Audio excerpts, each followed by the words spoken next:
تأثیرگذاری زیادی هم نداره. بسیاری از ما مثل من تلاش کردیم به پیامدهای آنچه که میتونه زبان گرفتن آتش جنگ در کشور ما پیش بیاره توجه بدیم، برای اینکه مسئولیت نیروی سیاسی،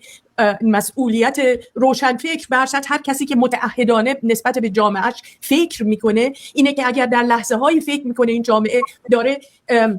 نوعی اثر خشم، اثر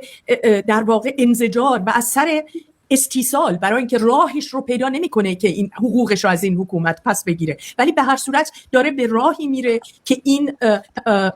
یعنی چیزی رو قبول میکنه به عنوان ایده که میتونه پیامدهای مرگباری داشته باشه و بایستی به این دلیل شفاف سازی بشه، بایستی سرش گفتگو بشه، حرف زده بشه. فقط میخوام اینجا یک اشاره کوچیک بکنم و حرفم رو تموم کنم، فکر میکنم وقتم هم تقریبا تمامه. مردمی که دل بستند به جنگ به عنوان یک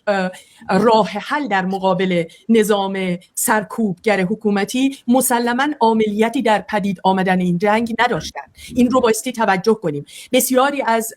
حتی کنشگران سیاسی که نقش بیشتری هم داشتند مسئولیت اخلاقی دارند به دلیل اینکه بسترسازی فکری کردند برای چنین بیراهه‌ای در واقع، ولی عملیات همچنان که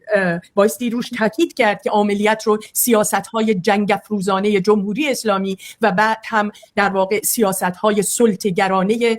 دو دولت متخاصم و متجاوزه که بر عهده داشته. ولی ما به عنوان جامعه مدنی، به عنوان مردم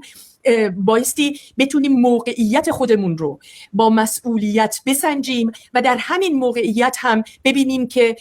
چه خواسته ای رو بایستی بیان کنیم. این خواسته نه به جنگ به نظرم از دل چنین در واقع حس مسئولیتی نسبت به موقعیت کنونی جامعه است که